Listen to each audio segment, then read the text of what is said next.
Political Finance, Topic 1. By Lou Gaddis. Copyright, Lou Gaddis. All right, so we'll see how this turns out. All right, so all these chapters here, don't be too worried. These are all the chapters for the first 3 or 4 topics. So it's kind of just an overall introduction to exchange rates and quotes and why they go up and down and determinants. So these are good for all the next 3 lectures. All right, so what we're going to do specifically for this one. All right, first, what determines an exchange rate? Why are they going up? Why are they going down? Why aren't they the level they currently are? So that's part of it. One reason you need to understand that is how many here have their organization, their company, or whatever have operations outside the U.S. All right, so how many have no operations outside the U.S.? 1, 2, 3, 4, 5, 6, 7. All right, so you have to hang with this. You're going to learn when you go to Mexico how to buy a peso, okay? But someday you may have an organization that has operations outside the U.S. This is going to help you understand, hey, why are sales stronger in the euro this summer? Why salespeople do really well? Well, no, it's because the Germans raised interest rates and the euro got stronger, and therefore you got more U.S. dollar revenue. So don't give that clown a bonus. All right, so we're going to learn those types of things. Right? Why do they go up? Why do they go down? What happens? Yeah, we do transactions globally, so a lot of our suppliers are from different countries. Do you pay? Sales, standpoint, equipment. Do you pay for any contracts in anything other than USD? Dollars? Well, some equipment we do buy in euros. Okay. All right, so that'll be, so even if you're a domestic firm, but you just purchase some euro-denominated, so CapEx or something like that, this is going to help you.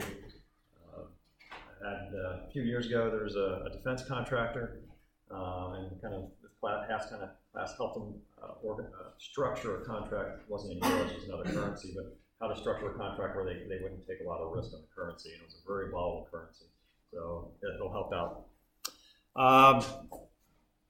So related to that is the next topic is, well, how do I forecast exchange rates to understand what my U.S. revenues will be from my euro revenues, and how do I forecast exchange rates to know what my, say, Chinese yuan cost will be in U.S. dollars? All right, that'll be the next one.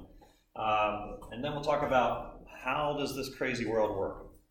Why do the euro people join this kind of currency zone, and why are the Chinese manipulating their currency, and why does the U.S. let it float, but sort of kind of manipulates it anyway? So we'll kind of talk about the different systems. And that'll be kind of come together tomorrow morning with the case study. Okay. So we'll start off just major currencies, all right? We talk about what are the major currencies in the world. Obviously the U.S. dollar, the euro, and the pound, probably the 3 biggest. We always have the Swiss dollar, Korean won, Japanese yen, Aussie dollar, New Zealand dollar, Canadian dollar, Swedish krona. So these are our major currencies. We'll kind of use a lot of examples for that.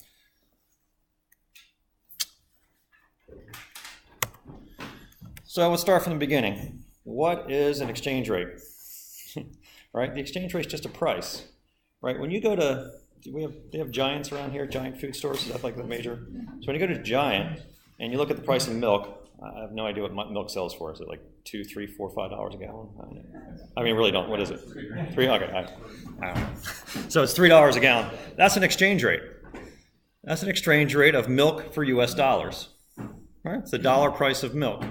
Well, when you buy a euro, the euro is just another commodity, right? And the price, we just call it an exchange rate, but it's nothing more than a price. Just like milk is a U.S. dollar gallon of milk exchange rate.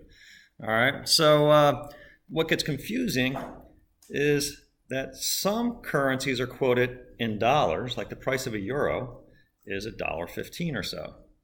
However, and then we call that a direct quote for an American. Just like when you go to Giant, milk sells for $3 a gallon. That's a direct quote for an American. However, most of the currencies in the world don't get quoted that way. They get quoted indirectly. So for example, it's about 20 pesos to buy $1 US. So, which means that 1 over 20 is a nickel. So it costs about a nickel to buy a peso. right? $0.05 to buy a peso. But it's never quoted that way. It's always quoted as pesos per dollar. So that's going to be a problem with every single lecture. Because every single lecture, we're going to have to look at a currency, and most of them are going to be indirects, and you're going to have to kind of deal with that, whether forecasting them or dealing with changing the cash flows from one currency to another. So we're going to have to deal with this indirect quotes. All right, so when we have a direct quote, okay, so a direct quote from the perspective of an American is like a $3 per gallon of milk. That's a direct quote for milk. All right, that's the way we like to see things. However, there's only a few currencies quoted direct. It's the, I guess I have them listed there, the dollar, I'm sorry, the euro, the pound, the Aussie, and usually the New Zealand dollar. All right, those are about the only currencies that get quoted in dollar terms. All the other are quoted in indirect terms. So when you have a direct quote, it's just like the price of milk. It's the dollar price to buy 1 unit of that good. However, in this case, the good is a euro. So it's $1.15 to buy 1 euro. Here's where it gets nasty, right? All the other currencies are quoted indirectly for Americans. So the yen is trading at about 110 yen per dollar. So that means it costs about 110 yen to buy 1 US dollar, right? So, which means that the dollar price of a yen is about 0.09 cents, right? Less than a penny to buy 1 yen. So you can see why it's easier to quote it the other way, 110 yen per dollar versus saying $0.009 per 1 yen. All right, so that's why they do it. All right, so a lot of indirect quotes. Currently, the yen's about 110 yen per dollar. The Canadian's at 125 Canadian per 1 US dollar. Swiss franc is selling for 104, and it's about 6.8 Chinese yuan or renminbi per 1 USD. All right. So this is going to cause troubles in every lecture. Every lecture I have to say, well, here's what we think about it. Now we have to deal with indirect quotes. Okay. You can imagine how nasty the world would be if you went to Giant, right? And milk was quoted as $1 per gallon, but eggs were quoted as 12 eggs per 50 cents or something. Or I don't even know what eggs. So like every other item in the store was either the dollar price of it or it's the egg price of $1. But then it's the dollar price of milk. But then it's the ice cream price of $1. That's the way the world works. And it gets confusing. All right. So when you see a direct quote, that is just like the price of milk. So if the price of a euro goes up from $1.15 to $1.20, we say, oh, the euro got more expensive. That's easy, right? Or we say, oh, the dollar must have gotten cheaper. What gets confusing is the price of the yen. If the price of the yen goes from 110 yen per dollar to 115, so the natural thing you'd think about is, oh, it must have gotten more expensive. Well, no, it's actually what got more expensive is not the yen, it's the dollar got more expensive. It costs more yen to buy $1.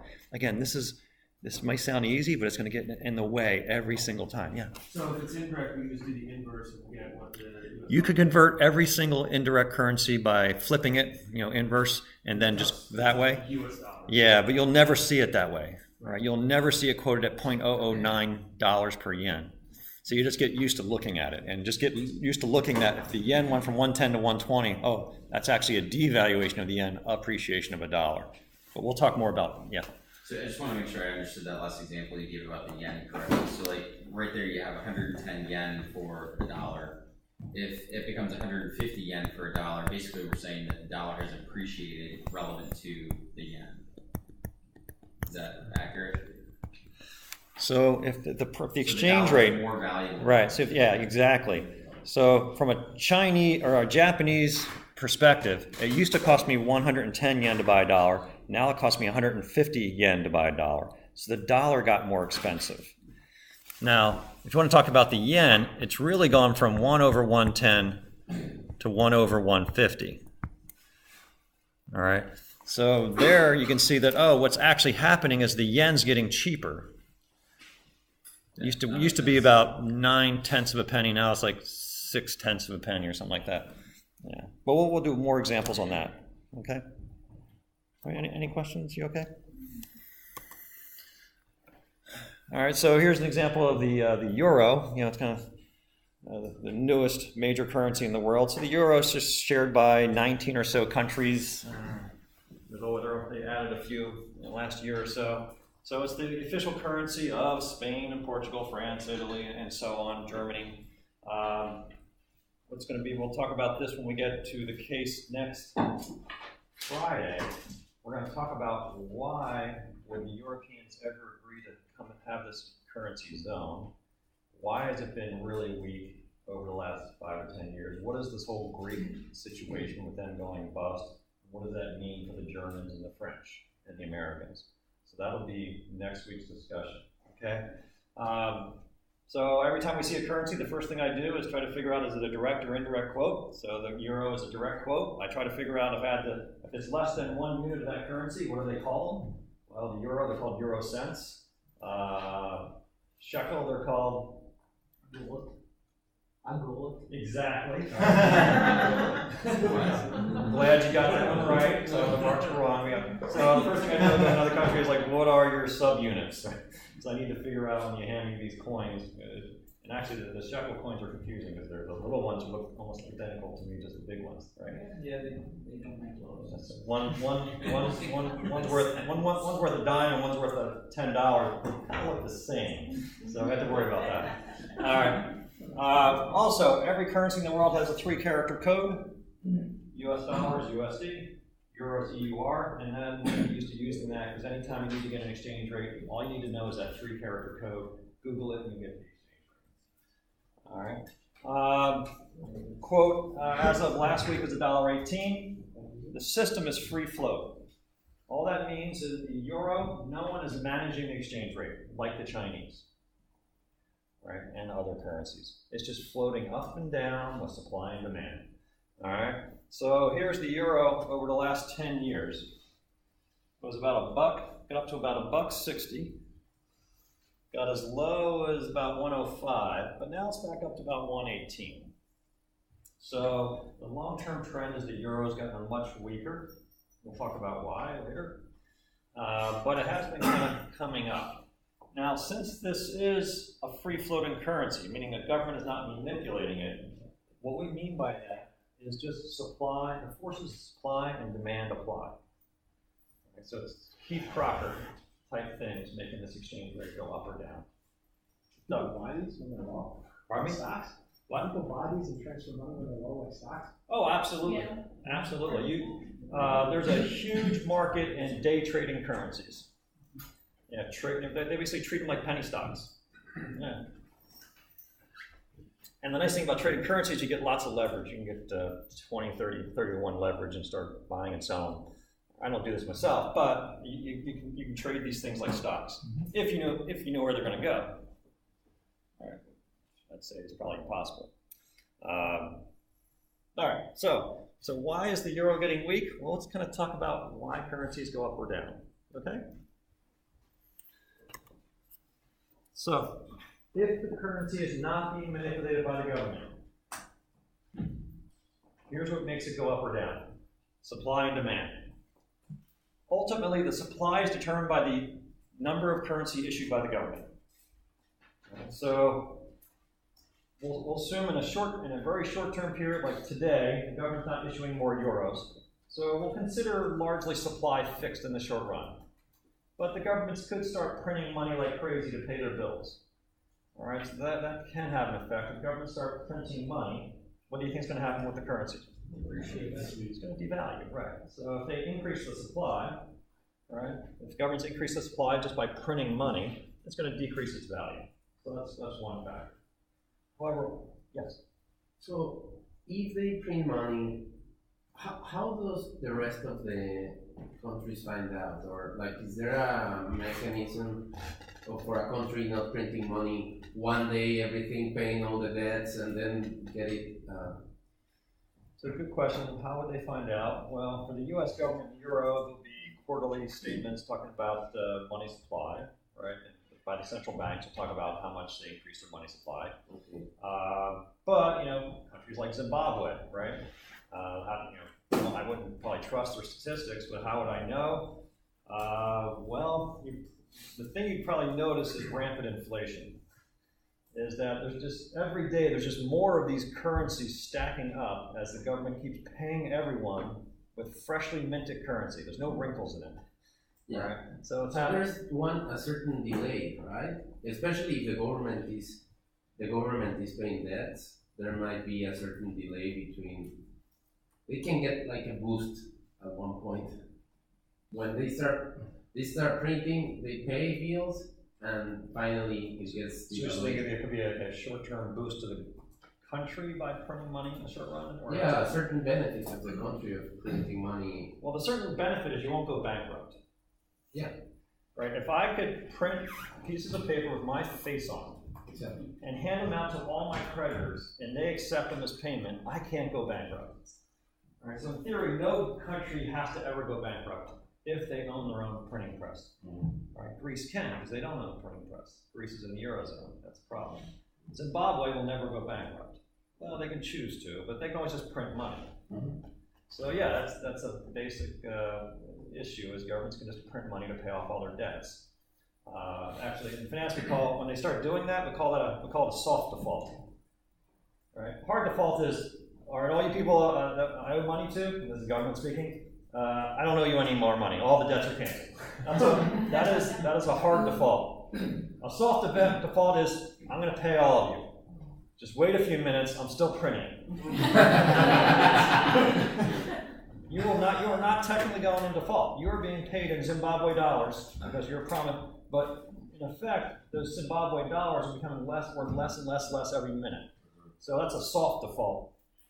So that's a choice the governments have. If they want to go default, they can do a soft default if you're able to print money. Greece, unfortunately, that's what makes the case interesting next week, is they can't do that. So they have to do a hard default.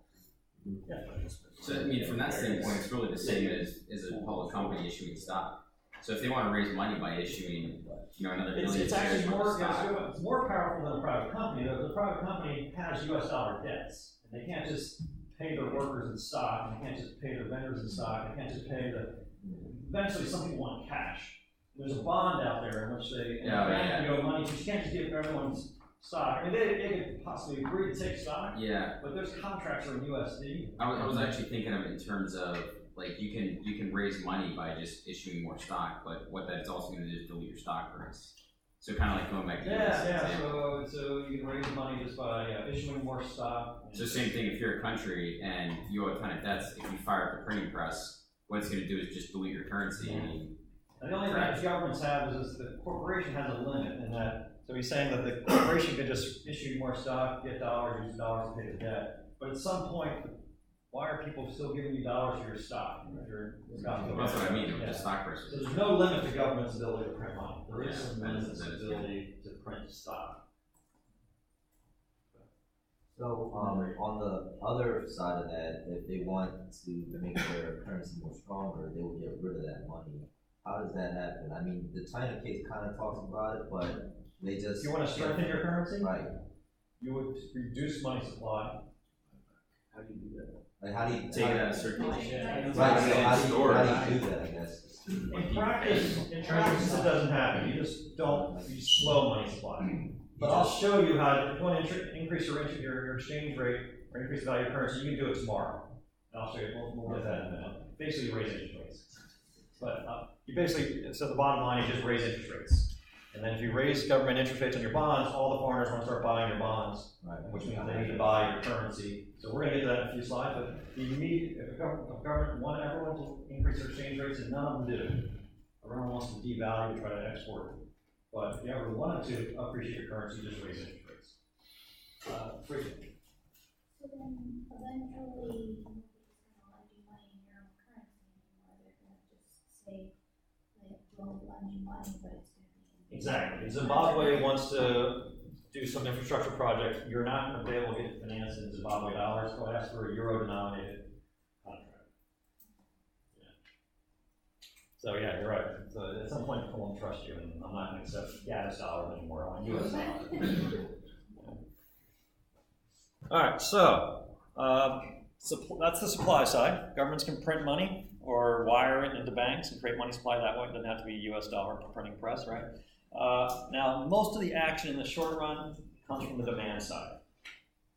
And the big concept here is that money, unlike any other good, has no inherent utility. It's not a piece of work, art. You can't eat it, you can't sleep in it, right? There's no inherent utility from paper money, right? It's not gold, it's not silver. So why do people want money and why is it valued? Because of what it can buy. Right? I don't care about euros, but I love staying at nice hotels in Paris and drinking their wine, which means I need to buy their euros. Right? And the French don't care about dollars, but they want to come to America, stay in Manhattan, and they need dollars. Or they want to buy a US stock. That a French citizen wants to own a share of Google or Facebook or something other sexy looking stock. In order to do that, right, think about that transaction. A French citizen wants to buy a share of Google that's listed on the New York Stock Exchange or NASDAQ, wherever they are. What they have to do is first get a bunch of euros, sell them and buy US dollars. Transfer those dollars to a broker, and that broker will then buy a share of Google. So why does the dollar have value? Because they want to come to America and visit here. They want to buy our stocks. They want to buy our government bonds. Right? They want to open businesses here. That's why they want dollars. Why do they want euros? Because I want a BMW. Because I want a French bond, or I want a Greek bond, or I want some French wine. That's why I want euros. So the bottom line is there's no inherent utility from currency. It's really about what the currency can buy. Right? I don't care about yuan, Chinese yuan. However, if I want to open up a factory in China, I need to first buy the yuan, use the yuan to buy a factory. So my demand for that factory is creating demand for yuan.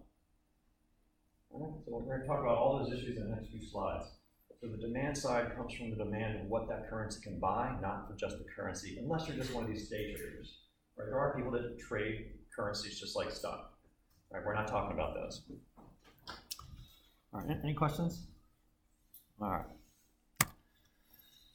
So we'll talk about where the demand comes from, and then we'll talk about government's role. So the number one thing, the first thing we talk about is why do currencies,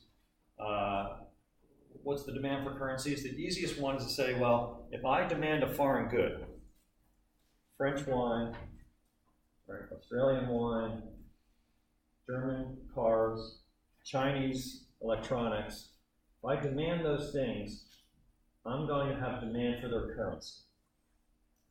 Right? So if BMW X5s look really good this year and more Americans tend to buy them, that's going to tend to appreciate the euro. Right, now this is confusing because I just bought a BMW a year ago and I never saw a euro. Right? However, at some point, my act of choosing the BMW over a Ford caused the euro to appreciate. And the overall aggregation of all those people in America that maybe chooses a German car over American. And so here's what happens. You know, I hand a bunch of money to my dealer in State College and they give me a BMW, right? Dollars. Right? Now, what do you think they're going to do with the dollars? Keep some of them, right? But then they're going to have to send some of those dollars back to Germany, right? Right? Because dollars don't buy Wiener Schnitzel in Germany. Euros need to pay the workers so what happens is my 50,000 or whatever that dollars went to State College, certain amount stayed there, and then the rest gets sent to the German or the BMW headquarters. So the first thing the BMW headquarters does is like, dollars, they're cute, sell them and buy me some euros. That act right there, sell the dollar, buy the euro, what's it going to do? It's going to appreciate the euro, right? Anytime there's a demand, there's more buyers of something than sellers, it's going to create to appreciate it. So what we say is any country that has high net exports is going to tend to appreciate. So historically, some of the strongest currencies in the world were the German Deutschmark before they got into the Eurozone, because they were just exporting to the rest of the world. Everyone wanted German cars and German technology, and the Deutschmark was strong. The Japanese yen was strong until about 2 decades ago, because everyone wanted Japanese products and cars. Now the Chinese yuan is strong because everyone wants Japanese factories, Japanese, not really financial instruments yet, but the Japanese or Chinese goods. So the demand for goods creates demand for currency. All right? So countries that have net exports, exports minus imports, will tend to appreciate. That means there's more people buying their currency than selling. All right. Any questions on that one? Depreciation. What's that? So inherently, does that mean that the euro appreciates and the dollar depreciates because you're buying BMW versus Lincoln? I'm glad you asked that. Yes, by definition, when I say my purchase of a BMW appreciated the euro, what I mean by appreciate the dollar price of the euro, which means by definition it devalued the dollar. So I'm devaluing the dollar. Actually, I like this thought. But if a currency devalues, is that good for exporters? Is that good for Americans? Yeah. My purchase of a BMW put an American back to work, goddammit. That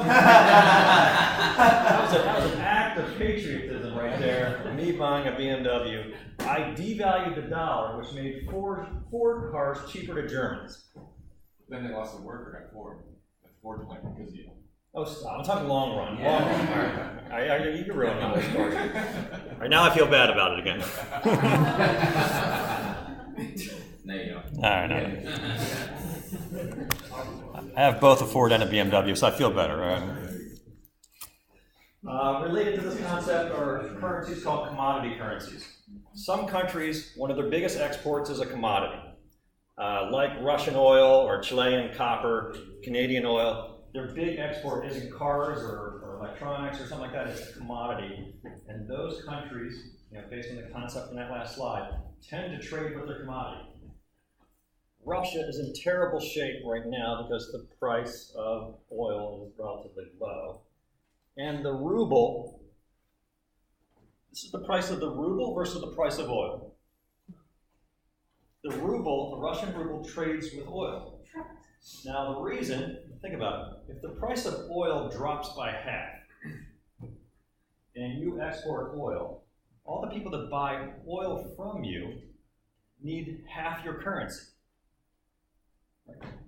So if the price of oil falls by half and the amount you sell stays the same, there's half the demand for your currency.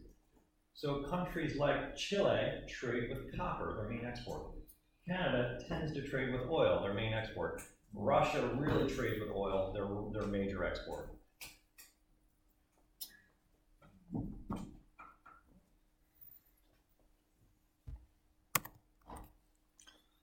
All right, inflation. So the first thing is demand for goods will tend to appreciate the currency. Net exports are good for currencies. Second major determinant is inflation. Inflation is bad. It actually comes back to the last reason. If Europe had 20% inflation next year, that means and say it's all over Europe. There's 20% inflation in Europe, but no inflation in the US. That would mean that all hotels in Paris, their price in euros went up by 20%. And all German cars, the price went up by 20%. If that happened, I'm going to demand less of them. So the more a country has higher inflation, the less their currency buys in less goods you can actually buy, right? The currency is going to tend to devalue. So inflation bad for currency. It's my caveman answer, right? My bumper sticker. Inflation bad for currency. They go down, right? But wouldn't that increase your exports though? Essentially, because then, like, if you export stuff to the United States, now it's cheaper. We're going to get to that issue over the next 2 weeks, short run versus long run. So the immediate effect of inflation is, oh my goodness, that Paris hotel is more expensive, let's not go there. All right, but then the currency devalues. Oh, it's cheap again, let's go back. So that's the difference between short run, long run. We're going to get to that in a minute, or actually, toward the end of this. Okay. That's it. Really low inflation, then it doesn't give anybody incentive to borrow money. We're getting there in a minute too. Oh my goodness. You guys want to know everything now. I want Sam, you got something? No. All right. Crystal, you good? I'm good. All right. Doug. I mean, maybe this will be coming later. It will. But So really, it's like an enormous web of like, say, US dollar versus euro, every day it changes. What drives those price changes? Like, how does it get out the Google? Because I'm just thinking there's all these factors that we're going through here now, like what makes me say, when I go to my bank, say I go to Bank of America and I say, I have to pay for something in euros now. What makes them strike that price that day, and where do they get it? Is it the people that trade the dollars, or? Let's get through all the determinants, and we'll talk about the mechanics. All right. So let's get through that, and I think that'll help us understand it. But I love that question, like why mechanically? Yeah, I hear what you're saying. Europe had really low inflation, it had really good goods, and it appreciated. But how'd that actually make it to the actual quote? Is that what you're saying? Yeah. Are you asking that before we leave today? Okay. Please write that down. Write that down. But how are inflation rates determined? Good question. Whoops, that's not the last slide. So, they're not determined by anyone. Inflation just happens. So, well, I shouldn't say it's not determined. No one just says the inflation rate is 20%. But for example, in our earlier discussion, if a country just prints money, say a country has $1 billion worth of currency outstanding, they just print another $1 billion today and just hand it out to everyone. We're going to see is prices are going to go up. Everyone's got twice as much money, and like, I'll pay you twice as much for that beach house, and I'll pay you twice as much for that car. So the more money there is in an economy, tends to be inflation. So that would be probably the main reason, kind of this printing money. But it also could be just increase in production costs. For whatever, maybe the U.S. has, and we're actually the U.S. is starting to get here, is really tight labor supply in the U.S. right now. So we start bidding up the price of all labor, and that works its way through product prices. Okay, or oil price of oil goes up, and you have to use oil in your factories, prices are going to go up. So it could be the government's printing money, making just a lot more money chasing the same goods, or it could be production costs are going up due to labor and materials, and it just prices go up. Right? So it could be those probably top reasons. Or it could just be, we call it an overheated economy. I don't even like that word because it doesn't really mean much. But the idea is the economy is really hot and people are flipping houses and buying stock. And so the growth of the economy is going a little bit too fast for the supply of money, almost like the government's not keeping up with the money supply. Well, I don't like that answer. I like it. It's more complicated. Does that help a little bit? Yeah. Yeah, so just either prices are going up because costs or prices are going up because the government's printing money. That's the easiest way. Yeah, Crystal. So you said inflation is bad for currency. What type of impact does the government has a stimulus? What does that do? We're going to get to that in a few slides. I have government's effect. Yes. It has a short-term possible positive effect and a long-term negative effect. So that's going to be the answer. But we'll get that on the slide. Okay. Is that good? You're dodging the questions beautiful. Everyone.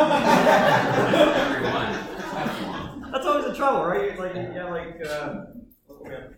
have 22 hours of class. You want to teach everything in that 5 minutes, right? That's good. All right. Next answer: real interest rates. Now, what are real interest rates? Crocker probably covered that. I probably covered that a little bit in the core. Every interest rate, the real interest rate is something made up by finance and economics. No one actually sees what the real interest rate is. Every interest rate you've ever seen in the world, it's called nominal, stated rate, right? When you go to the bank and you see what interest rate you're going to save, that's a nominal rate. When you go to a bank and you ask for a car loan, that's a nominal rate. Your mortgage is, so every interest rate in the physical world is nominal. It just means printed or stated rate. However, what investors care about is the real rate. Construct. So what it means is, if I'm going to buy, say, a Mexican bond, a bond issued by the Mexican government, and they're offering me an 8% interest rate, that sounds awesome. So I'm going to buy a billion or 100 million peso bond today, and they're going to pay me 8% more peso a year from now, right? So I buy it for 100 peso, I get back 108 peso next year. So I get an 8% nominal rate. However, what if inflation in Mexico is 9%? All right, so okay, I gave you 100 pesos and you're paying back 108 pesos, but the same goods that cost 100 pesos a year in Netco actually cost 109 pesos today, so I actually lost purchasing power. So what we say is, well, that bond that had an 8% nominal interest rate actually had a real return of -1%, because the purchasing power of the peso actually went down by 1% more. So everyone in the world is chasing the highest real interest rate. Who has the highest real interest rate? So countries that tend to have higher interest rates, on their bonds and have low inflation will be valued. And so here's one clue of how the world works. The US dollar is at all-time lows. I mean, not today, but in the last year or so. Look at 30, what we're going to look at in a little bit. Why is the US interest rate so low today? The government keeps interest rates almost at zero. Look at our treasuries, they give you, depending on the term, anywhere from 0 to 2 or 3% interest, and our inflation is 2 or 3%. So foreigners really don't want our bonds. The only people who want our bonds really are the Chinese, for another reason. That's tomorrow's case. So if we start raising interest rates in the US, people will demand our bonds and our currency will go back up. So real interest rates are a major determinant in exchange rates. Well, what gets confusing though is it's also tied into inflation. All right. And growth. Growth good for economy, growth good for currency. So a country that's growing, you want to buy their stuff. China's growing like crazy. Their currency should be really appreciated. Why? Because I want to buy their goods, which means I have to sell dollars and buy yuan, or people that I give my money to sell my dollars and buy yuan to buy all their gadgets they make. Or as a corporation, I want to build a factory on the coast of China. All right, what do you got to do? I'm going to take $1 billion, sell them, buy yuan, use those yuan to build a factory. That's going to appreciate yuan. Also, I want to buy Chinese stocks, I want to buy Chinese bonds, I want to buy some real estate in China. So a growing economy will tend to appreciate a currency. That's another reason why the US dollar is relatively weak. We're not growing, we have low interest rates. All right. Any questions? This is great. I'm showing you the secrets to the world. You should be paying me for this, right? All right. Thank you. All right. All right. So summarizing, why would a currency appreciate? You want their goods. They have low inflation. They have relatively high real interest rates, and they have growth. All those things will tend to appreciate the currency, or flip them, and those will be the weak currencies. That's supply and demand. Supply is the government's issuing currency. Demand are these factors here. So this real interest rate number? Yes. Do people ever publish that? Like I see interest rates. No, never. Right, Only economists and finance people, after the fact, just take nominal and usually just subtract inflation and call it real. Yeah. They should. Well, the problem they can't publish it, there's no official inflation. I mean, there's published inflation, but every economist has a prediction of what inflation is going to be. So there's no official inflation, at least no official forecast on inflation. And actually, there's no historical inflation either, because your choice of what goods to put into your calculation of inflation will affect what you call inflation. So what if so governments had to say what inflation was last year, but they have to have a rule like, well, how we calculate inflation is we put one house and a Big Mac and we'll put some fish and a car, and we'll figure out what that price was last year, and then we'll see what the price is this year for that same basket of goods, and whatever the change is, we call it inflation. Well, how come you didn't have 2 houses and a condo, or how come you didn't have salmon versus tuna? Like, so inflation is just kind of this weird idea that depends on the choice of the basket of goods, and no one knows what the future inflation is going to be. Does that help a little bit? Yeah. Oh. They could have a standard basket of goods. They do, and it doesn't change that much. They have a basket of a couple thousand goods. Yeah. So if the math behind inflation is fuzzy and inflation's bad, why wouldn't you creatively do the math so that you can try and communicate that inflation is minimal or non-existent? There are going to be other indicators. What's that? There are going to be other indicators. Like what? I mean, it's it's something that we all kind of observe on some level, right? So even if you fudge the math, there's a common sense factor almost that So- things are getting more expensive. Well, yeah, Because because our our international experience expenses. So Zimbabwe government can claim there's no inflation. But for periods of time in Zimbabwe, prices were doubling every day. Yeah. So the price of gallon milk were $3 Zimbabwe dollars in the morning and $6 Zimbabwe dollars by the time you left work. That's why workers were asking to be paid at lunch. It's true.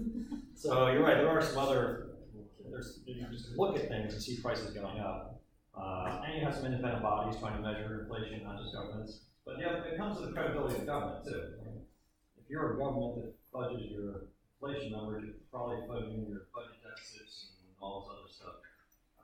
So we trust that the dollar and the euro and the Aussie and the Canadian and all that's good, but I don't know if we trust a lot of other governments.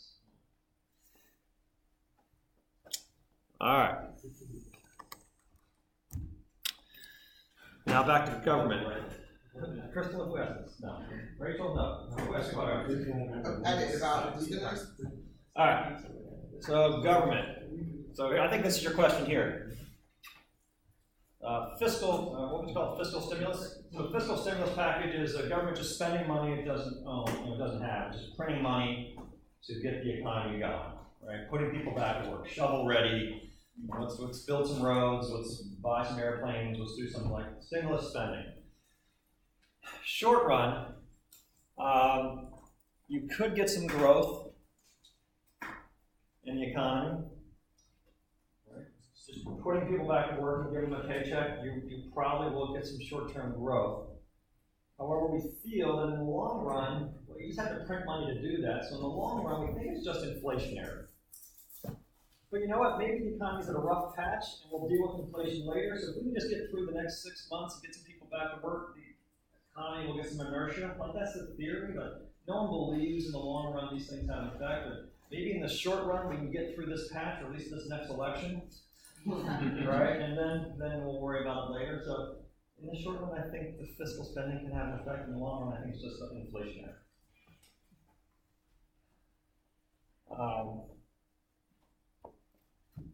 And then we talked about kind of money supply and interest rates.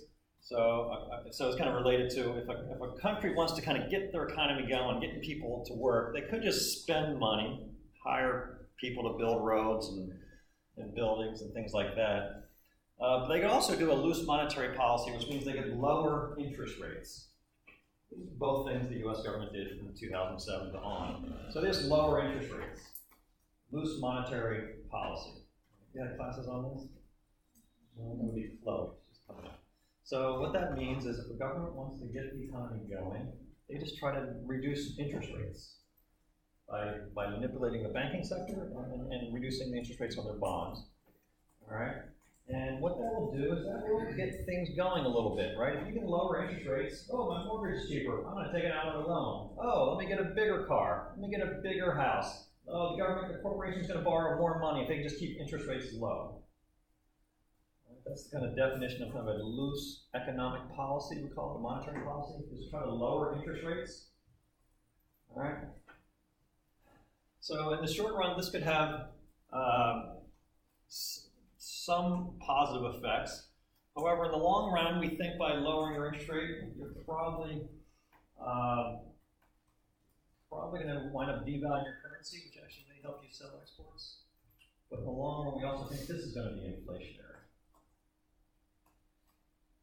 We'll kind of get back to some of those. This kind of really comes with the China case tomorrow. We'll talk about this.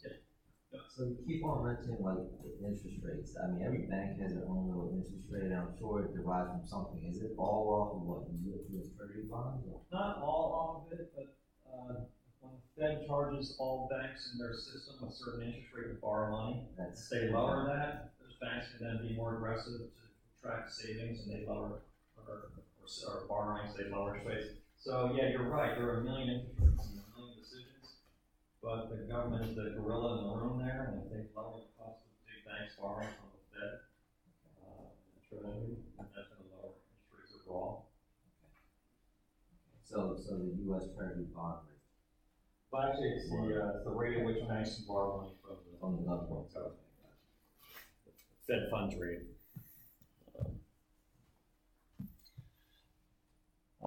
But they could also lower interest rates on bonds.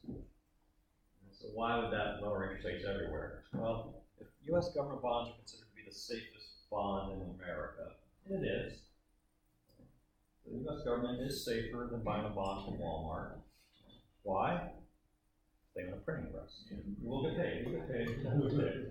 So they're the safest. So if they lower the interest rate on the U.S. government bonds, all bonds will tend to get cheaper, right? So it's like, oh, I can get 1% from the government, So Walmart, made 3%. So everything's kind of gets based on that lowest risk bond. So and again, I think Chloe's going to cover this more in the macro class you guys are going to have in the next few months. So how does quantitative easing play into this? Quantitative easing is just the way in which they lower the yield on bonds. It's just a method. They don't actually adjust the interest rate. What they do is they basically buy and sell bonds to just lower government interest rates. So it's just a process how they lower interest rates. Why it's called quantitative easing and not just easing is they do the act of actually buying and selling bonds, increase or decrease the supply in bonds of different maturities to try to lower long-term interest rates. Again, this will be in your macro class. So Keith didn't do any macro, right? He just did micro.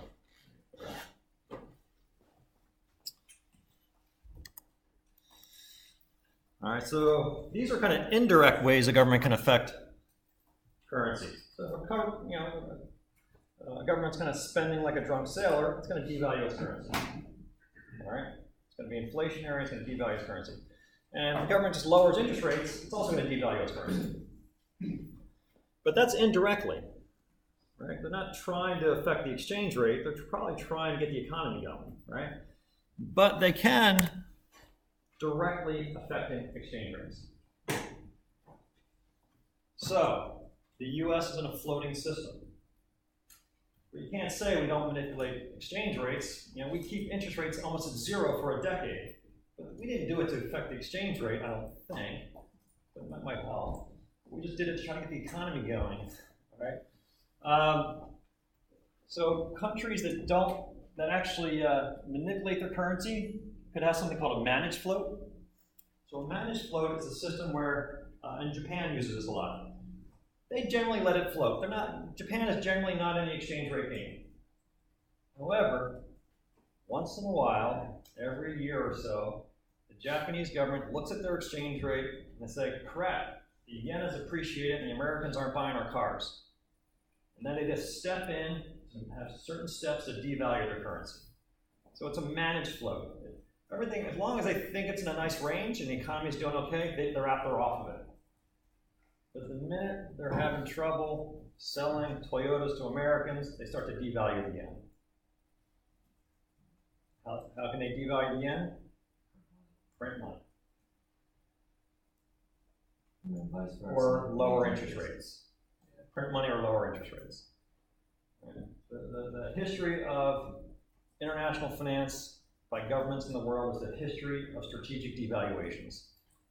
Everyone's trying to devalue their currency, but try to avoid inflation. So it's a dance there.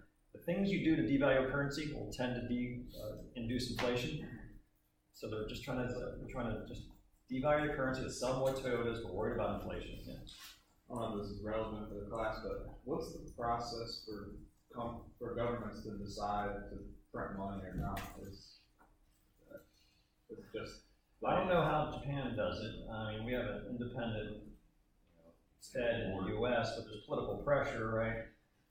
Presidents start making comments, and your term's up in a couple of years, and you're a Republican, you're a Democrat, and I mean, the Fed chairman kind of comes from a certain background. They want to make their friends happy. They're known as being kind of conservative or liberal. So part of it is some political pressure. But it's largely independent, I'd say, in the U.S. Japan, I don't know. I don't know if it's more political involvement. Like who? Yeah, it's a good question. Like who actually says it's time to lower exchange rates in Japan? I don't know. I don't know if that's completely like the finance ministers, or that's them in conjunction with the governments? Yeah, good question. So if you're a country, are you shooting to have like a high exchange rate or a low exchange rate, or are you just trying to be kind of in the middle? You don't want to be the It's a high. good question. I'll cover more of this tomorrow. So good question.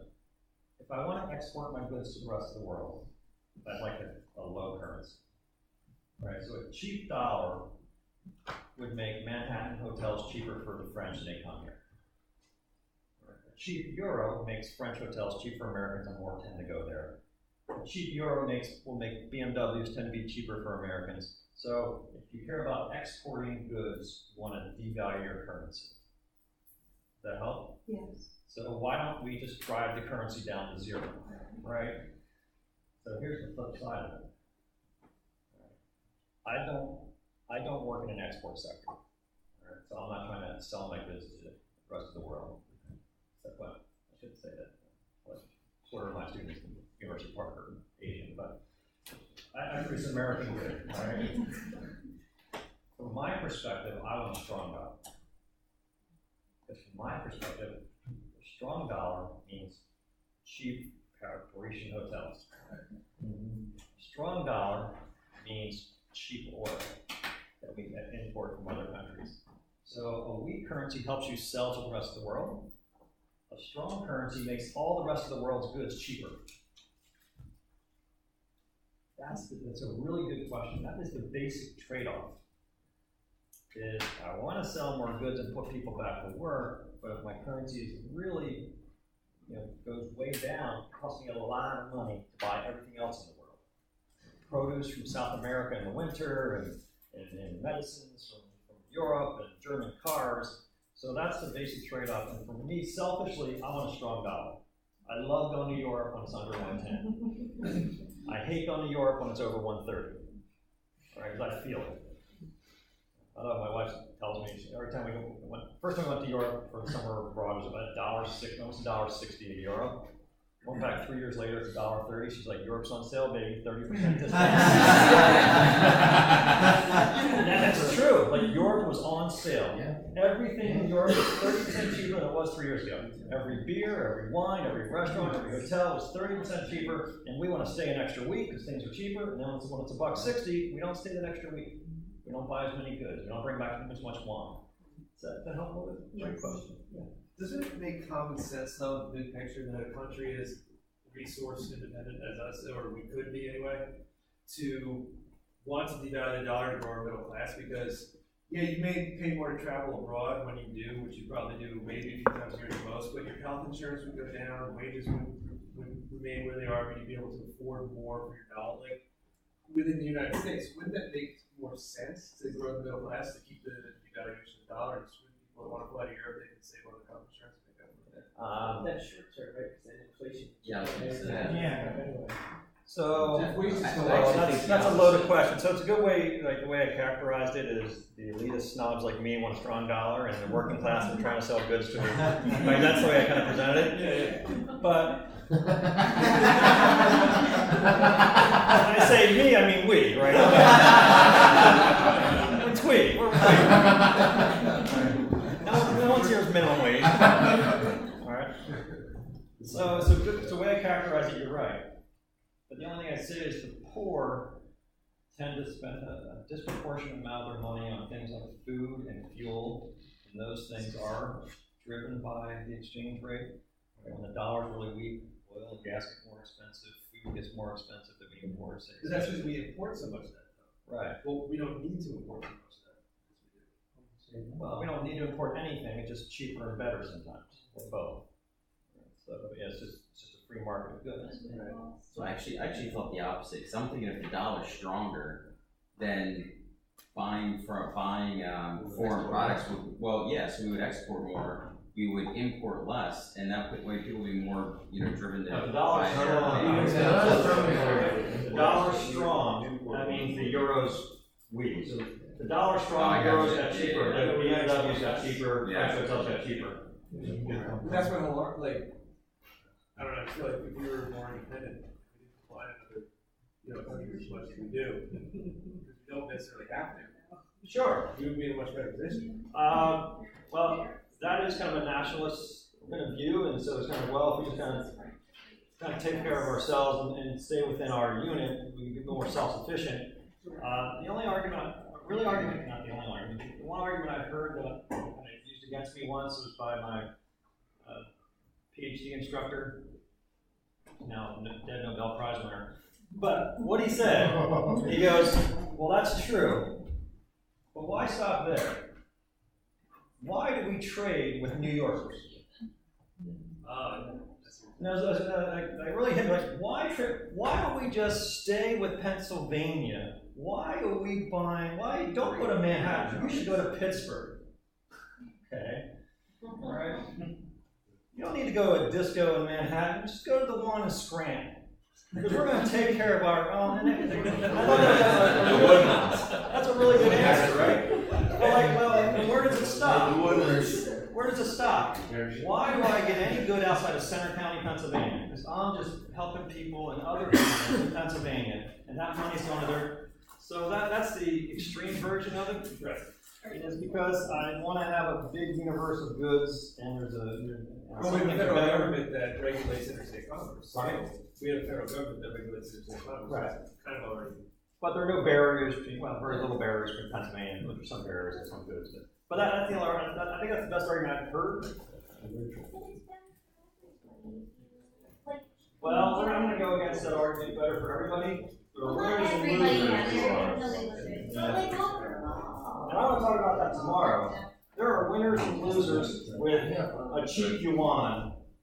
All right, and you can't say everyone's better off, right? You cannot say everyone's better off from a cheap dollar or expensive dollar, because if that factory goes from Ohio to China, the person that lived in Ohio working in that factory, he is better off. There's no way he'll ever be better off. He lost his job. He's not going to replace it, right? He is worse off. I'm better off because that TV is 10% less expensive. There are winners, there are losers. So I always say, man, I have certain biases. Global economy, but I'm very careful to say we're all better off. There are definite losers, and I think as a country we should try to take care of the losers. Even though I believe in opening borders, but I think we should take care of the losers. So I'm in the middle politically. I'm not a Republican or a Democrat, but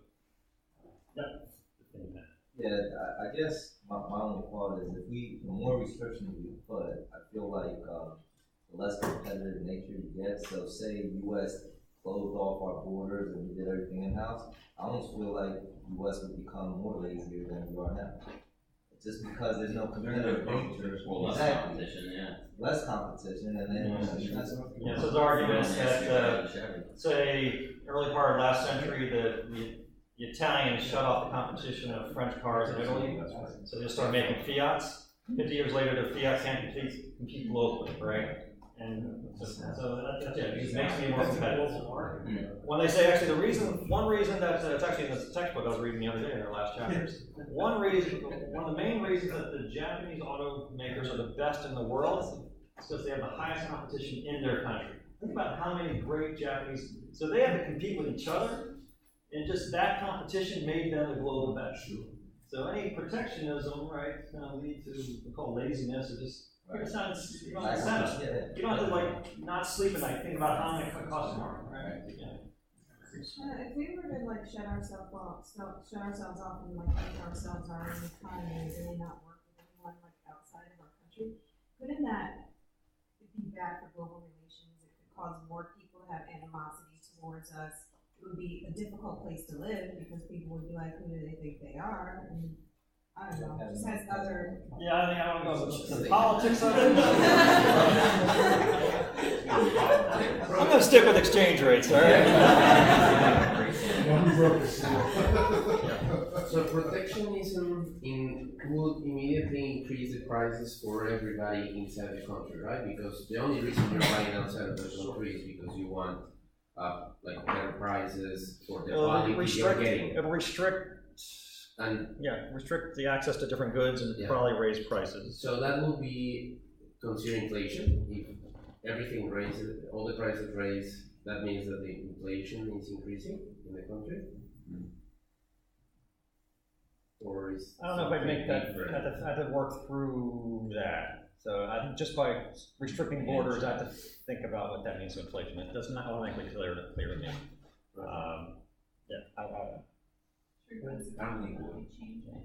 So I don't know, but if you close the country and now you consume everything in the country, and let's suppose everything becomes Yeah, more I'm not sold on that one, so I'm gonna hold off. Yeah. In my mind, the way I think about it is the free market's gonna get the best answer. The problem is not everybody plays in the free market space, because competing interests get in the way. And I kind of feel like America's stuck because we are free, we wanna compete, but then when China's doing their thing, other countries are manipulating, it's not a fair level playing field. So for us to compete on a global, it's hard sometimes, and that's why that attitude of, well, let's just bring it in-house, because they're not gonna play, because we wanna play fair, that's our instinct.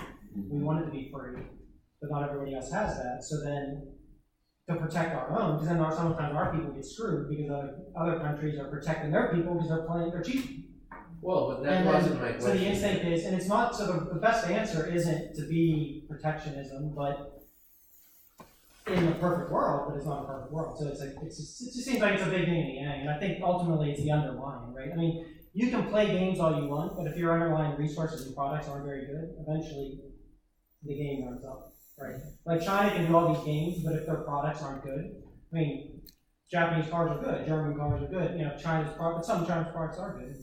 So to me, because ultimately everybody desires the best quality. It's just kind of how you get there. All right, last, you're gonna wrap this up and make all sense and make everyone happy. Let's do it. So essentially what I'm getting is that, going back to your notes earlier about we've created a bunch of fiscal and monetary policies that create short-term fixes but long-term problems. So we're just gonna live in an endless cycle of short-term fixes, essentially is what we're gonna do. We're in perpetuity. I think with our mode of government, with re-elections every 2 or 4 years and 6 years, I think our country in particular is subject to short-term gyrations, or short-term focus. But I think the more global you become, the more that becomes reality, because you just expand the pool of people who are going to play unfair and have different motivations at different times. That's how I get elected. Yeah, but we have to be careful. The all extreme is North Korea. They believe the rest of the world's unfair, and they are not better off by shutting their borders. I mean, that's the other extreme. They have a lot of other problems, but I wasn't advocating for it. I'm just explaining how I think about it. Why? All right, that was fun. All right. Anyway, we can't talk about what's going on and try to apply these to what's going on. I think when we talk about the case tomorrow, and actually more of the case next week on Greece, right? Greece is a kind of a situation of why don't they just get out of the whole Eurozone? So it's like almost exiting the world. So that's a case where it's really getting to the heart of this issue, is why doesn't Greece just go on their own? Why are they want to be in this club with the Germans and the French? So let's hold off that and maybe make some points extend from there. Is that okay? All right. So what's so good about a free float market economy? One, causes no effort, right? We don't have to have a czar of currency manipulation, right? You just let it happen. Second major advantage, we call it the self-correcting mechanism. So this is really important, especially for the next 2 cases. If you allow your currency to just float. And what I said is, a currency tends to float with supply and demand. And if you look back at the factors, things that generally make a good country tend to appreciate the currency, right? There's growth, there's low inflation, people want your goods. All those things will tend to appreciate a currency. Well, what if a country just falls apart? Right? Growth goes to zero, there's hyperinflation, your goods markets are uncompetitive. What's going to happen to your currency? It's going to drop. But then that starts the seed of, oh, your goods just got cheaper. Because everyone sees your cheap currency, which in other words, your prices in their currency looks cheaper. So the idea that the collapse of a country leads to a collapse of a currency in a free market, which then makes your goods cheaper, which tends to bring you back up. So there's this nice self-correcting mechanism to the market. The downside of the market is the volatility, right? You got to live with this every day. Or this every year. So I can never plan how much I need to take to Europe next year, because it's going to be somewhere between $1.10 and $1.50. And if I was a corporation, I could never plan on my US dollar revenue, because it's going to be somewhere between $1.10 and $1.50. That's the downside. Also, if you're not in that game of manipulating currency, you kind of lose that policy tool. Oh, economy's a little weak, let's lower the exchange rate, see if it gets a little better. So there's kind of the good and bad of just letting it float. Now here's the other extreme, fixed rate or a peg. So what that means is a fixed rate or peg is you just peg your currency against another currency. All right, so the Danish kroner is pegged against the euro. And the government manipulates the exchange rate every day by buying and selling to maintain a certain exchange rate. All right, the Swiss franc was pegged to the euro, largely. So these are countries that peg their currency to another currency. Now the extreme version of that is the Eurozone.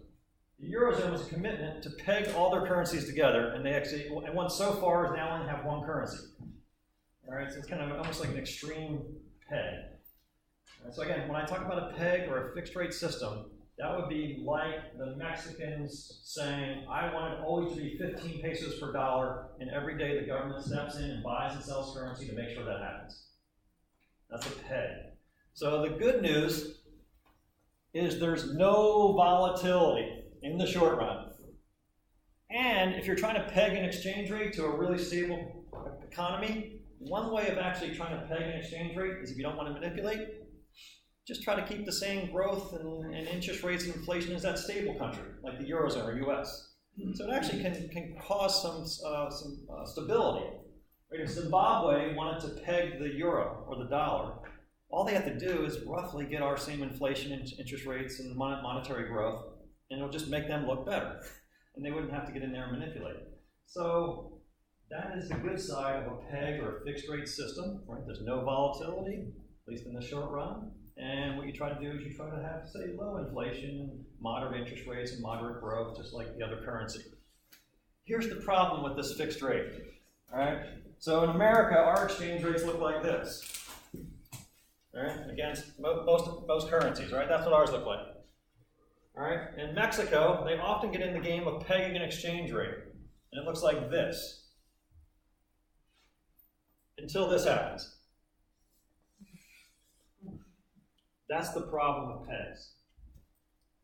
You'll have no volatility, and then you'll have a huge crisis. Because what you're doing is you're trying to maintain that exchange rate, whatever it was, 10 to 1, 12 to 1, whatever it was. You hold it for 2 or 3 years, and you commit to it. We will never let go of this peg until one day you say, oh, we had to let go of it. We're going to devalue our currency by 50% today because we can't keep doing it. What causes you to not be able to continue the cycle? So let me see if I have that before or after. Let me just make sure. I forgot what. Well, I guess we can go here. So one way a government can control exchange rates. Actually, I didn't get the rest of the slide anyway. So we're at the fixed rate system. Is that where we were? What did I go for? Oh, sorry about that. How they do that? All right. So how do you maintain a fixed peg? One is you can kind of keep roughly the same inflation and growth of the other economy. That way, it wouldn't be any tendency to change. But they most often do this, and that is the government just says this is the exchange rate. If you use any other exchange rate, I'll put you in jail. Right? It's just a mandate, right? That's the price. That's the government official price. Or here's what they tend to do more: is just buy and sell currencies. So if the Mexican government wanted to stabilize their exchange rate to the U.S., but their economy is falling apart, so what should their currency do? Devalue. So how do they keep it from devaluing? They keep buying pesos. So they have to buy their own currency. But they have to sell dollars and buy pesos, right? So the Mexican government, the economy fails, and they want to keep a peg. Their currency wants to go down. Like people are trying to, currency, the demand's going down, it wants to go down. So what they have to do is keep buying their currency against the US dollar. So it means they need to sell dollars, buy pesos every day. But why can't that last forever? Run out of dollars. So all governments keep a reserve of all foreign currencies. So when the Japanese want to devalue the yen, they print yen and buy dollars. Right? I'm sorry, yeah, print money. If they want to do the opposite, they could sell dollars and buy yen. They can manipulate the currency that way. But if a current country's really falling apart, what they really need to do is buy their own currency and sell the other one, the strong one. Eventually, they're going to run out of reserves. So that's what happens a lot of time, in particular the peso situation, is the economy wants to do this, but they keep buying pesos, all right, to try to prop it up, but they run out of dollars. And then they say, oh, we ran out of dollars. They give up, hands are up, we're out of the game, and the current currency devalues by 30% in a week. So you're really like creating an artificial consumer for pesos. Yeah, they're becoming a trader in pesos, an investor in pesos. Once they run out of those dollars, can't they just mandate at that point? You could, and I just wonder whether black markets, arise, or offshore accounts. So it's really hard. The other thing they do is, this is a kind of more Chinese models. They can also restrict inward and outward movement of currencies. So if you're worried that your currency, let's talk about China, even though I'll give you a hint on the case tomorrow. If China is worried about the yuan, what are they worried about? Appreciating and depreciating. What are they worried about? They're worried about the yuan appreciating, right? So what will cause the yuan to appreciate? Well, others want to buy your stuff. So they just put barriers. Americans can't buy Chinese stocks. That's what they do. So they can put other barriers to try to reduce the demand for their own currency. So they can do things like that, just kind of manipulate the flow of currency so that less people buying your currency. Yeah. So when you fly internationally, you can't have more than 10 grand on you. What's the reason for that? They don't want to take the money out of the economy and mass. They don't want to limit the amount of money you take out of the economy. Or crime, yeah. So yeah, so it could be certain just flow of currencies. It could be just I don't know. It might be more criminal words. All right, so that kind of, sorry I missed that spot there, but that's kind of how they do it. Now, the downside of having this fixed rate is that plummet here, which no one's can be ready for. Like overnight, the price of oil goes up by 30% because your currency is 30% cheaper. Right? Overnight, all the prices of imports go up 30%. That's hard to deal with. Okay? The other thing you give up if you have a peg is you lose the self-correcting mechanism. As long as you keep the peg, but the current, if the economy was starting to tank, your goods start getting cheaper every day. Here, that never happened when they have a peg. So you lose the self-correcting mechanism of the free-floating exchange. So what about when it goes up? So do they stop that and reset the peg? No, I mean, if a peg is a peg, so if the currency is getting too expensive, that's easy to deal with an expensive currency. Just print it. Right? So the Chinese have an easier deal. They want to devalue the currency, keep it cheaper. So all they need to do is print, as long as you don't have an inflation problem. That's the trade-off. If you don't have an inflation problem, just print. Yeah. So is there any good reason for having a peg? I guess hoping that you grow at the same speed of the people that value stability. And in your distrust of markets, and one thing, I don't know much about China, but the only thing, my impression is what they value is stability. All right. Predictability, stability. So if you care about stability, you want a stable exchange rate, like stable prices and other things. So it's a choice for stability. But China doesn't have a peg. No? China has a stable. They've gone on and off a peg. So they're more of a managed float right now. They were a straight peg, and they go back to peg once in a while. But right now they're kind of a managed float. When the interest rate is being managed, the eventual decline must be seen by the powers that be. Before they throw their hands up and take their hands off, they must see it coming. Who must see it coming? The people who are making sure that the interest rate stays flat. Or the exchange rate. The exchange rate. You said interest rate, yeah. I said interest, yeah. Yeah, well, yeah, So as you know you're running out of currency that you can sell off, why not, instead of letting it have one big dip, do steps at a time? They do that sometimes. Sometimes we'll see this is what happens a lot of times, is, currency's under attack, right? It should be devaluing, so the government says, I will never get off the peg. All right, this one time. I'm never going to get off this peg. That's it. I swear. That's it. We're going to stay. Oh, one more time. Okay, that is it. So you always got to claim this is it, right? Otherwise, the whole world's going to just. Yeah, right. So sometimes we'll have this thing like that, and that's what China did for a long time. You see this, you see this, you see this. Now it's just kind of going around. Every once in a while, it flatlines, and that's when you know the government steps in. All right. We will get through this. Last method, not a very big one, is dollarization or eurozation. These are countries that don't print their own currency. The Bahamas. A few list of countries. Vatican City. There's no Pope dollars. They use euros. So some countries just use other currencies. Sometimes it's a choice, like it's a small country, so, and they're largely dependent on the trade with the other country neighbors. So they just kind of use their currency. And sometimes it's like Zimbabwe, where no one trusts the government, so by default, everyone just uses dollars and euros in everyday transactions. So it's just a mix of kind of really messed up economies and just small economies near big economies. The Bahamas doesn't have a dollar? Actually, the Bahama dollar does. Yeah. I was thinking there's another, I had a list somewhere. Anyway. There's a couple in the Caribbean, but it's not the Bahamas. Turks and Caicos does not have a currency. There's no Turks and Caicos dollar. And there's two other ones. So yeah, there is Bahama dollar. But I think that's pegged 1-to-1 with the US dollar, used to be. All right. So what is a currency crisis? A rapid disruptive change. It's this, right? I'm gonna peg, oh my God, it's in free fall.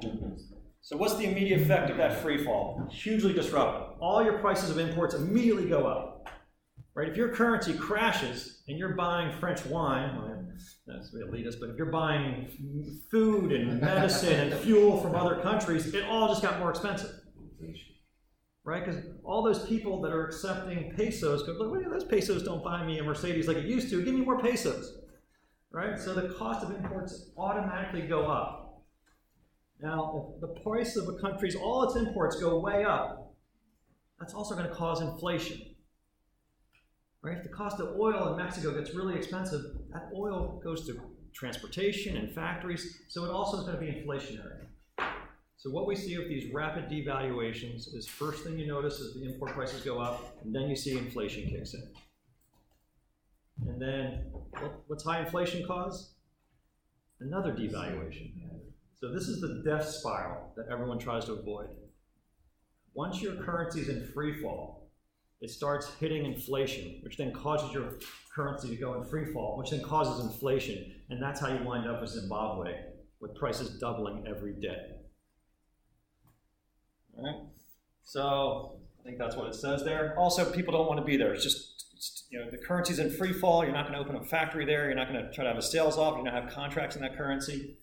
However, in the long run, we think it's inflationary. In the long run, if it gets some kind of stability, we think you'll start exporting again. Once inflation kind of subsides or at least levels off. Germany after World War I kind of went through this, right? Hyperinflation, yeah. So Germany after World War I, one of the highest hyperinflations in the world, it got so bad that it was cheaper to burn Deutschmarks in your fireplace than to use the Deutschmarks to buy firewood. So people were burning Deutschmarks for fuel because it was more effective.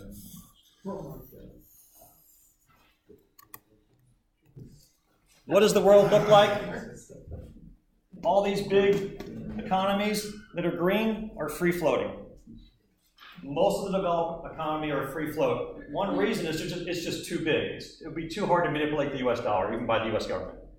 So what you see is the real, the dollar, the CAD, the euro, the pound, that's the South African rand, the Indian rupee, the Australian dollar, Kiwi, are all floating. The Japanese yen tend to be floating. But once in a while, these governments do get in the currency game, but generally they're floating.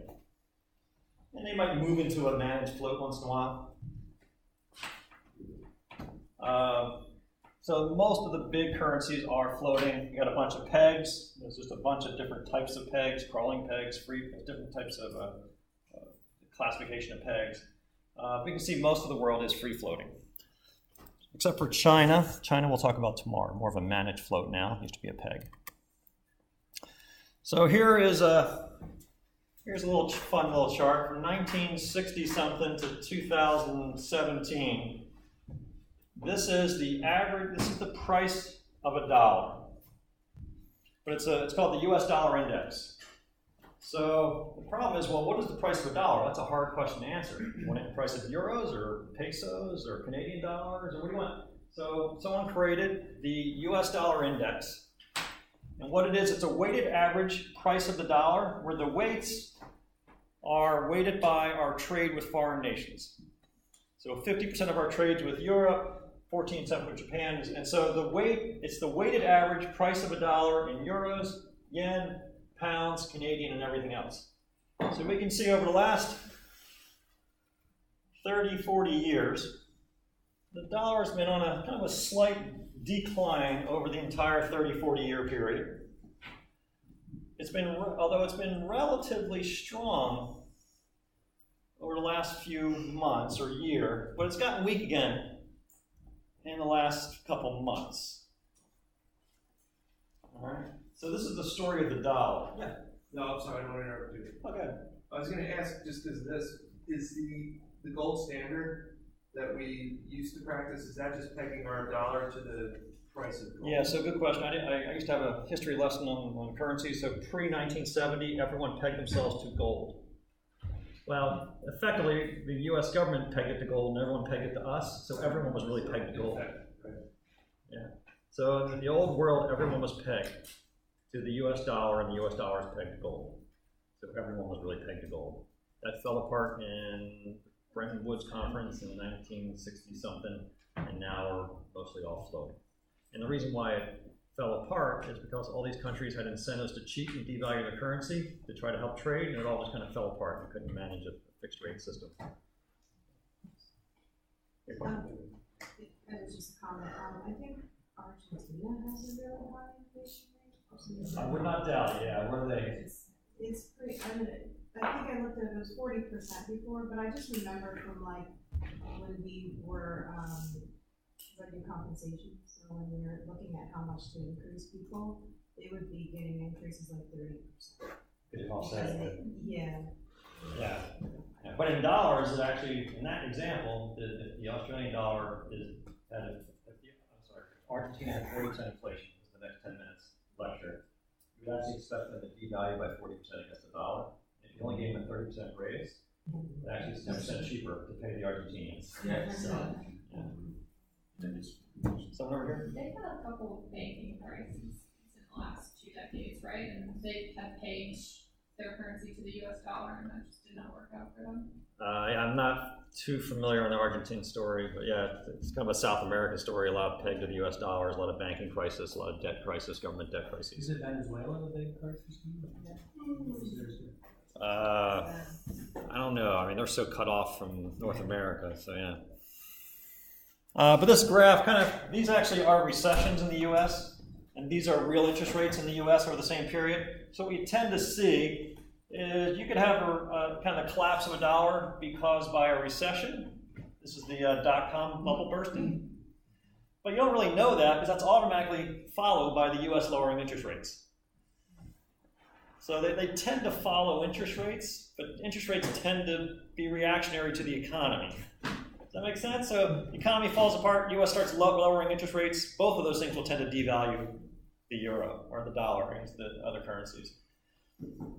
But the other side of it is we have to also think about the other part of the equation, that the dollar may be strong only because the euro is weak.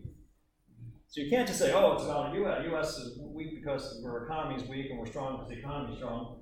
Well, no, the dollar may be strong because Greece is about to go bankrupt and Germany may not bail them out, so it could be the other side of the equation. And also, Japan's been in like a 20-year recession, and that could be part of the reason the dollar's been relatively strong, or at least stable over this period. And one reason the dollar's been relatively stable is the euro's having a lot of trouble, and Japan's kind of stuck. So by default, the dollar looks strong. Yeah. Are those weights for imports, exports, or both? Good question. I'd have to Google that. Yeah. It says trade weighted, so I don't know what that means. I'd never thought about it. But now I'm interested. I'll find out. All right. So let's talk about a few models to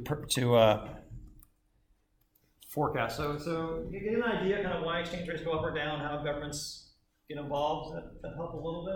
I'm just going to give you a couple little baby models to forecast an exchange rate and kind of use the concept we have.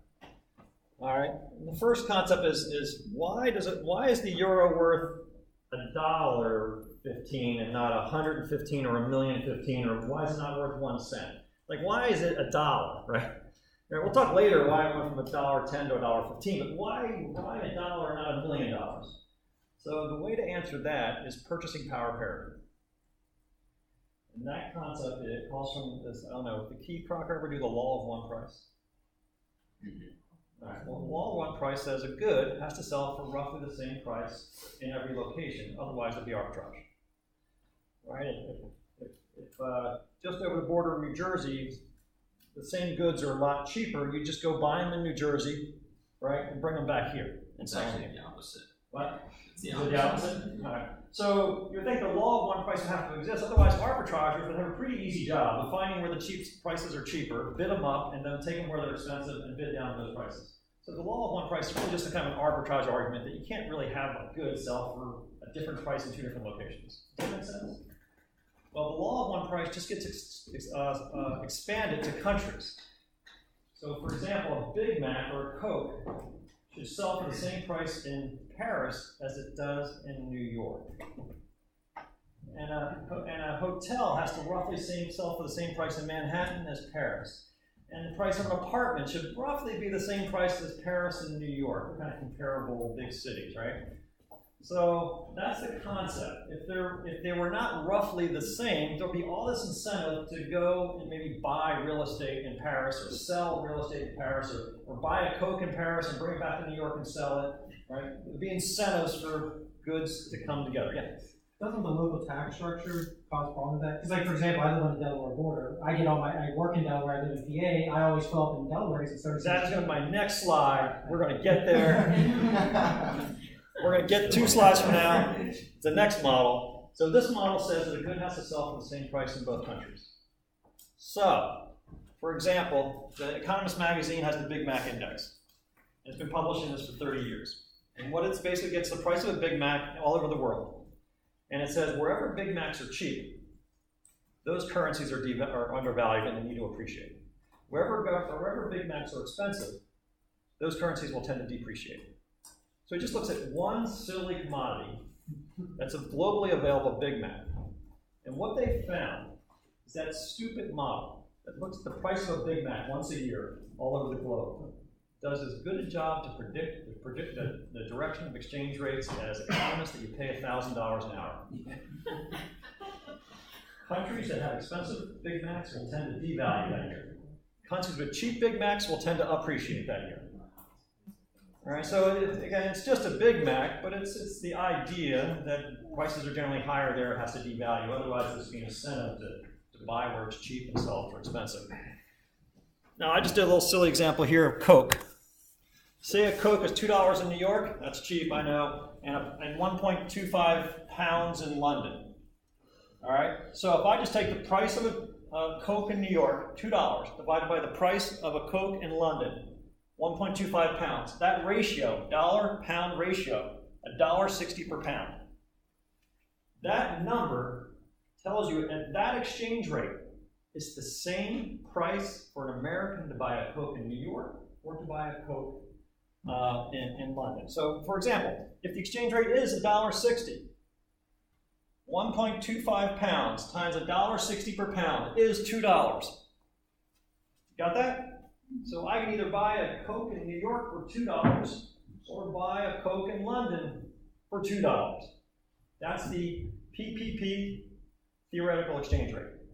At that exchange rate, the goods are the same, there's no arbitrage. That's one reason, right? And so these are real prices. That's one reason why the exchange rate is roughly 1 1/4 to 1 and not 100 to 1. If it were 100 to 1, Big Macs would be 100 times more expensive in one of those countries. That's why it's roughly 1 to 1. And if I look at say Mexican peso, The reason why it's 20 to 1, well, if you look at the price of a Big Mac in Mexico, in a large city, urban area, relatively affluent area of Mexico versus Manhattan, if I took that ratio, it would probably be close to 20 to 1. It's not 200 to 1, and it's not 1 to 1. So this is the only model that's easily done where you actually get a number. Oh, it should be about $1 or $1.25. All right. So here's just for example, if the exchange rate were $1.50, well, if the exchange rate were $1.50, I could buy Cokes for $1.87 in London. So I'm going to go there tomorrow. I'm going to go there. I'm going to buy some pounds and buy some Coke. Alright? And that act of me, think about that act of me going to London to get scoring some cheap Coke, right? It's going to tend to appreciate that exchange rate from 150 back to 160. That's the mechanism. We're always looking for cheap goods, cheap places to go. And if it's cheap, you're going to start buying it until it's back into parity. And that one exchange rate, $1.60, makes those goods the same. For $1.50, oh, I'm going to buy more of their stuff, whether it's wine or whatever. Yeah. Does this not apply to imported luxury goods? For example, the reason why I ask is every time I go to Brazil, I see that most of the tax over there, the tariffs just. So back to this point, why are they different? One big reason are taxes. And also demand, right? Maybe Parisians kind of turn their nose up on Big Macs, right? So there could be just preference. And it's also relative. I mean, a Big Mac's still going to be relatively more expensive in Manhattan because it's around a bunch of other things. Right. Well, that's why I always try to do Paris with Manhattan, not Paris with State College. So we kind of give roughly. The other thing is, well, the other question as well is Burger King big in Paris? Because then there wouldn't be a lot of competition.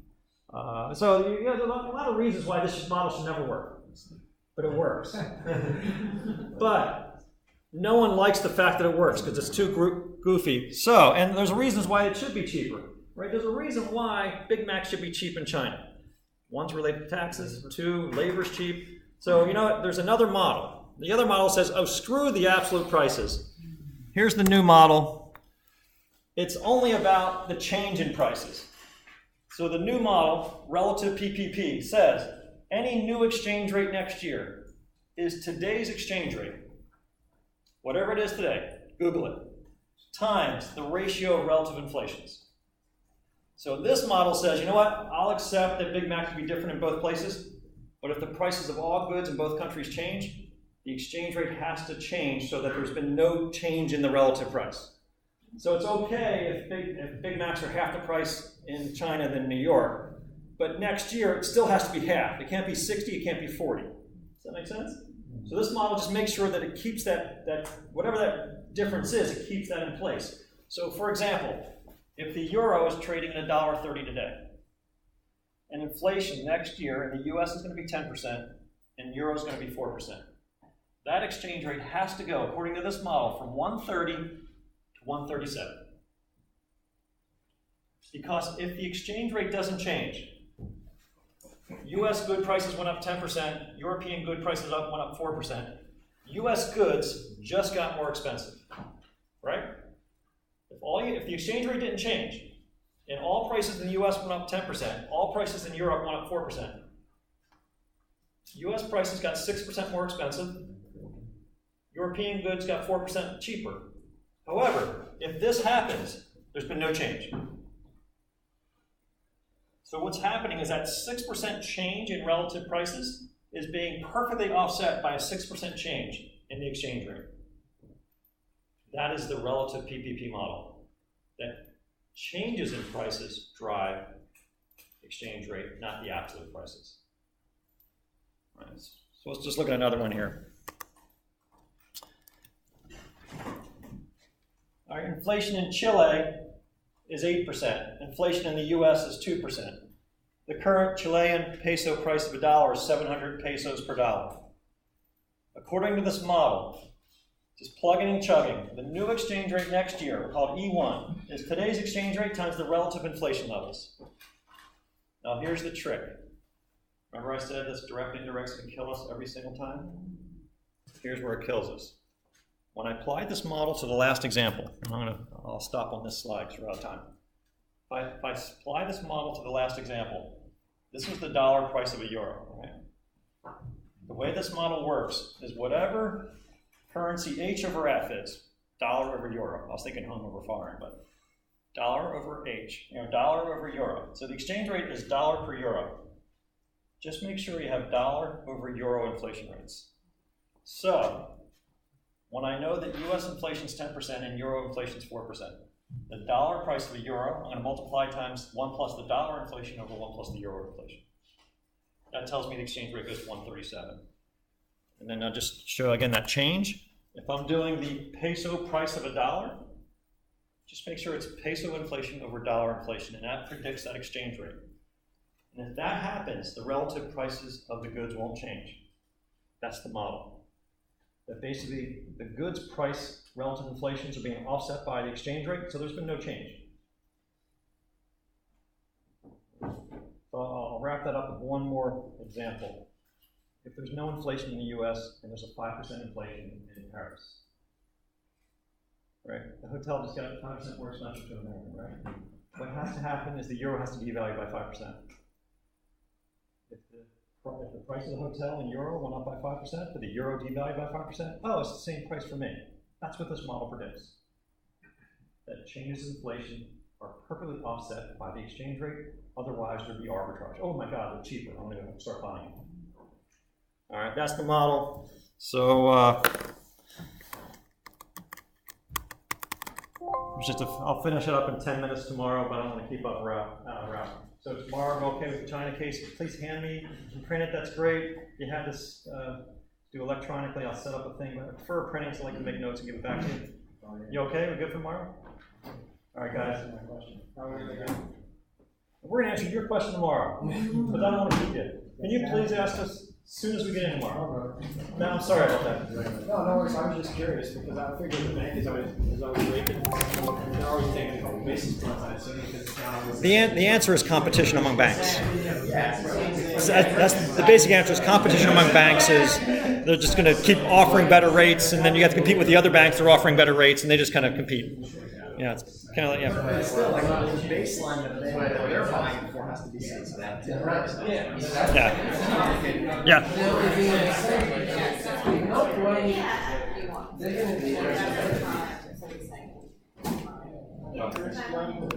That's right.